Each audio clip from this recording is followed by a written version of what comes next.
시청자 여러분 안녕하십니까.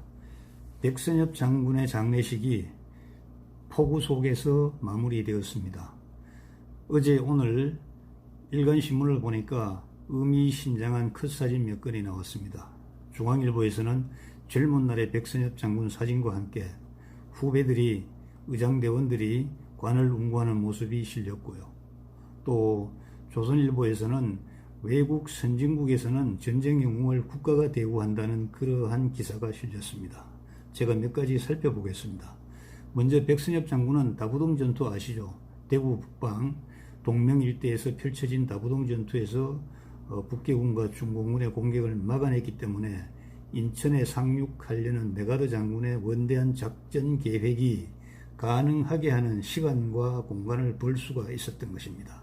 그리고 평양에 들어갈 때는 미군 기병사단과 경쟁을 벌여서 열악한 기동력에도 불구하고 축차 전진이라는 정말 기발한 아이디어로 작전 계획으로 평양에 제1성 입성함으로써 국군의 위용을 세계 만방에 과시하였던 대단한 명장이자 대단한 지장입니다. 저는 개인적으로 임진왜란 때, 정유재란 때 이순신 장군의 활약과 백선엽 장군의 활약을 저는 늘 비교하곤 합니다.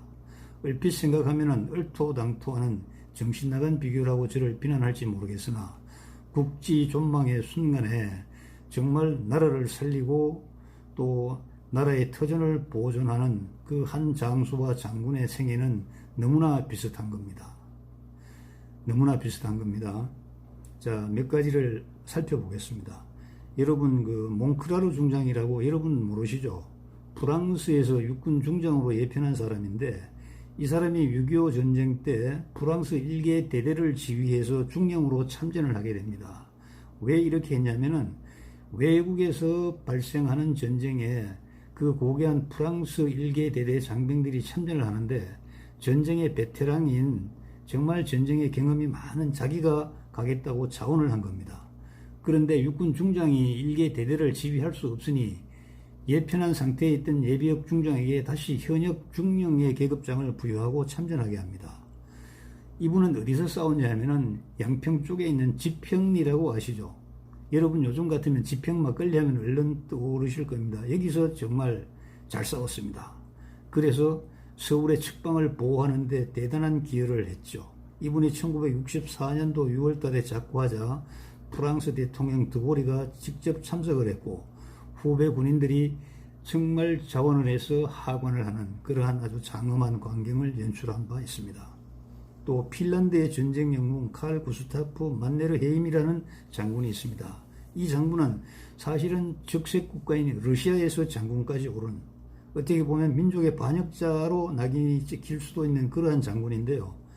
이 장군이 핀란드를 구했습니다. 러시아의 침공을 막아냈죠. 그래서 1951년도에 작고했는데 핀란드에서는 국장으로 치렀습니다. 과거 전력을 전혀 문제 삼지 않았던 것입니다. 우리나라 백선엽 장군이 젊은 날에 만주 쪽에서 친일을 했네, 반일을 했네, 김일성 군대를 공격했네, 가당치도 않은 얘기를 가지고 흠집 내는 거하고 비교하면 달라도 정말 너무나 다른 겁니다. 또 한 사례가 있습니다. 모세 다얀 장군 아십니까? 이스라엘 6.1 전쟁을 승리로 이끈 아주 명장이죠. 1981년도에 작고해서 장례식을 치렀는데 그때 이스라엘 총리가 참석했고 정관계 인사 총출동했습니다. 팔레스타인이나 아랍 전역에서 이 모세 다얀을 정말 찢어 죽여도 분이 안 풀린다고 그렇게 격앙해 있는 그러한 분위기 속에서도 이스라엘은 총리를 비롯해서 정관계의 모든 인사들이 출동해서 모세 다얀의 장례식을 엄숙하게 치렀습니다. 또 여러분 영화로도 많이 보셨는데 잘 아시죠? 몽고메리 사막의 여우 영국 장군입니다. 2차 대전 때 많은 활약을 했죠. 1976년도에 작고를 했는데 영국 군장으로 정말 군장으로 아주 엄숙하게 이 장례식을 집전을 했습니다. 여러분들이 너무나 잘 아는 더글라스 메가더 장군 있지 않습니까? 1964년도에 장례식을 했는데 시민 10만 명이 참석했고 또 미국의 국장으로 엄숙하게 치러졌습니다. 또한 조지 패튼 장군 있지 않습니까? 기갑전에 정말 천재 조지 패튼 장군도 장례식 때 프랑스와 벨기에를 비롯한 8개국 사절들이 참석했고 온 미국의 국민들과 정관계 인사들의 조의 속에 엄숙하게 치러졌습니다. 존 맥케인 상원의원 아시지 않습니까? 존 맥케인은 베트남 전쟁 때 공군 조종사로 출격을 했다가 피격이 되어서 포로가 됩니다. 무려 5년 동안이나 포로로 잡혀 있다가 생還해서 상원의원까지 올랐고 대통령 후보로도 나왔었죠. 이 존 맥케인이 이제 장례식 때는 전직 대통령 2명이 직접 조사를 읽었습니다. 그리고 오바마 대통령도 2009년도와 2011년도에 델라웨이주의 미국 공군기지에서 전사자 기환식에 직접 참석을 했습니다. 그때 아프간 전쟁에서 오른팔을 잃은 르로이 베스리 상사에게 훈장을 주고요. 명예훈장을 수여하고 또 이 오른팔을 잃은 이 르로이 베트리 상사와 그 의술을 함께 잡고 있는 그 모습이 언론에 보도돼서 많은 사람들이 참 가슴을 부여잡고 숙연하게 했던 그러한 사례가 있습니다. 여러분, 이와 같은 사례가 제가 연구한 이 화식전에도 나타납니다. 5월 동주로 여러분들이 잘 알고 계시는 정말 원수도 한 배를 탔을 때는 뭐 하합을 해야 된다 이 정도로 알고 있지 않습니까? 우리나라의 부차가 오나라를 격파하기 위해서 정말 절치부심할 때 첫 번째로 조치가 뭐냐 하면은 아주 탁월한 전략가 두 사람을 이렇게 모시는 겁니다. 범여와 계연인데요. 이 범여와 계연은 어떠한 정책을 펼치느냐 하면은 가장 먼저 물가를 조정해야 된다. 물가가 터무니없이 비싸서도 안 되고 또 턱없이 낮아져서도 안 됩니다. 그래서 정말 쌀로 따질 것 같으면은 최하 30전 이하로 내려가지 않게 하고 아무리 올라도 80전을 넘게 해서는 안 됩니다. 이렇게 물가를 조절함으로 인해서 백성들이 편안하게 살 수 있는 그러한 경제 환경을 만들었고요. 이러한 경제의 안정과 발전 속에서 국고를 튼튼하게 한 후에 공격을 해야 됩니다. 왜냐하면 많은 그 전쟁 사례를 보면은 전비 조달 문제로 전쟁에 이기고 나서도 나라가 파산되는 경우가 많았기 때문입니다.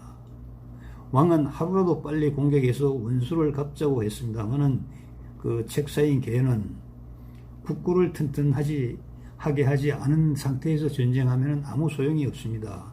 결국 백성들만 곤란하게 만듭니다 하고 계속 반대하면서 경제를 튼튼하게 한 다음에 상대를 공격을 해서 일거에 함락시켜버리는 쾌거를 올렸던 그러한 책사들입니다.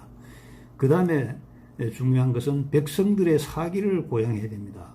어차피 전쟁이라는 것은 누군가는 다치거나 죽어야 되는 불상사인데 백성들의 사기를 고양하지 않은 상태에서 지도자들의 의지만으로 전쟁을 했을 경우에는 원하는 바 달성할 수가 없다는 것입니다. 그래서 백성들의 사기를 고양하기 위해서 파격적인 복지 혜택을 펼치는데 요즘 말로 하면은 백성들이 기절할 정도로 파격적이었습니다. 몇 가지만 살펴보면은 첫째, 결혼 장려책인데요. 건장한 남녀가 결혼을 해서 신체적으로 왕성한 자녀를 출산해야 한다는 그러한 기본 원칙을 세웁니다. 그래서 나이 많은 여자들이 젊은 총각을 이렇게 어떻게 해서 결혼하는 것은 나라에서 막았습니다. 이렇게 해서는 절대로 안 된다. 젊은 남녀가 만나서 결혼을 해서 자녀를 출산해야 된다. 이런 원칙을 세우는 것이죠. 그리고 임산부를 관리를 해야 되는데 임산부의 상태는 곧 태어나는 자녀의 건강 상태와 직결된다고 하는 그러한 그 철학을 가졌죠. 왕실의 의사를 보내서 모든 임산부를 관리해 줍니다. 진맥을 하고 또 필요한 약을 지어서 주기도 하고요. 그리고 출산 후에는 국가가 반드시 어떤 보조 정책을 펼치는데 남자아이가 출산되면은 술 2병과 개 1마리를 보내서 산모의 건강을 다스리게 하고 여자아이가 출산하면은 술 2병과 돼지 1마리를 보냈다고 합니다. 쌍둥이를 출산하면은 양식을 보내줬고 새 쌍둥이가 출산되면은 양식과 유모를 보내서 젖이 모자라서 그 유아들이 배고리를 하는 그러한 상황을 막았다고 합니다. 이렇게 백성들을 관리하니까 어떤 현상이 벌어지느냐 하면요.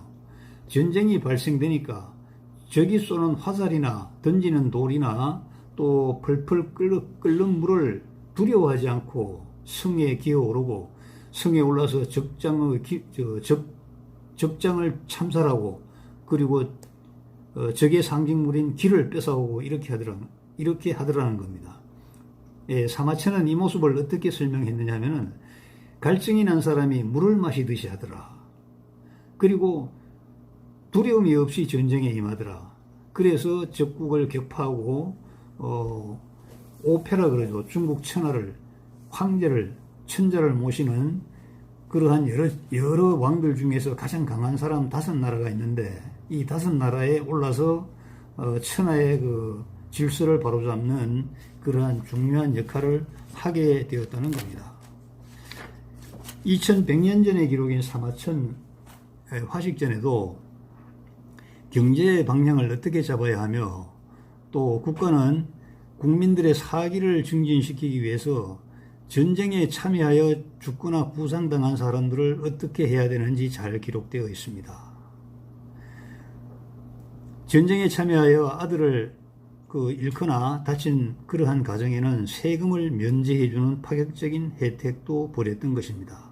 사실 저는 최근에 일련의 사태를 보면서 좌나 우 편들고 싶은 생각 하나 없습니다. 또 좌나 우 또 이념적인 어떤 편향성으로 비난하고 싶은 생각은 하나도 없습니다. 그러나 정치인들에게 묻고 싶은 것이 있습니다. 당신들 대통령 맞아? 당신들 국회의원 맞냐고? 당신들 장 차관 맞냐고? 당신들 야당 국회의원, 야당 총재 맞냐고? 정말 근원적인 질문을 하고 싶습니다. 여러분은 이 대한민국을 어떠한 방향으로 끌고 가려 하십니까? 현재 눈에 보이는 무력인 북계군이 있습니다만은 어떻게 보면 그것만이 우리의 적은 아닙니다. 인류 역사를 통해 보면은 나 이외의 모든 사람은 우리의 적입니다. 자기의 필요와 자기의 이익에 따라서 우리에게 우호적이기도 하지만은 또 자기에게 이익이 되지 않으면 급변, 아주 급냉, 돌변해서 또 적으로 창끝을 우리에게 겨누기도 합니다. 정말 하루하루 살아가기가 마음 편할 날이 없는 그러한 그 상황에 살고 있는 이 대한민국 지도자들, 위정자들, 당신들은 국민들을 얼마나 아낍니까? 당신들은 국민을 얼마나 귀하게 여깁니까? 정말 당신들에게 묻고 싶습니다. 아마 사마천이 오늘 살았다면은 이러한 글을 쓸 것 같아요. 너 대통령 맞아? 너 국회의장 맞아? 너 총리 맞아? 너 장군 맞아? 너 정말 정치인 맞아? 너 지도자 맞아? 이렇게 반문을 했을 것 같습니다. 여러분, 제 강의는 옛날과 현재를 정말 이렇게 적절하게 비교해서 우리가 어떻게 해야 되는지 올바른 방향을 찾고자 합니다. 6.25라는 정말 예상치도 못했던 침략 전쟁을 겪으면서 병사들에게 밥도 안 주고 총알도 안 주면서 무조건 지기를 바랐던 육군 총장을 둔 이 대한민국 군대가 백선엽 이하 정말 훌륭한 장군들의 고군분투로 인해서 토끼 꼬리를 중심으로 한 이 일본학동강과 마산을 이렇게 연결하는 그러한 컴파스 라인에서 막강한 적군을 막아냈던 그러한 전례를, 그러한 역사를 쓴 우리 정말 위대한 용장이요, 명장이요, 구국의 영웅인 이런 사람들 장례식 때 정말 조 하나 못 보내줍니까? 3000년 전에 월나라와 오나라와 같은 우리가 봤을 때는 미개한 그 당시였다고 생각하지만은 그때 그 나라 왕들이 했던 백성들을 향한 그 사랑, 백성들의 안위를 걱정했던 그 마음 본받을 생각 조금이라도 없으십니까? 여러분, 오늘은 여기서 마치겠습니다. 감사합니다.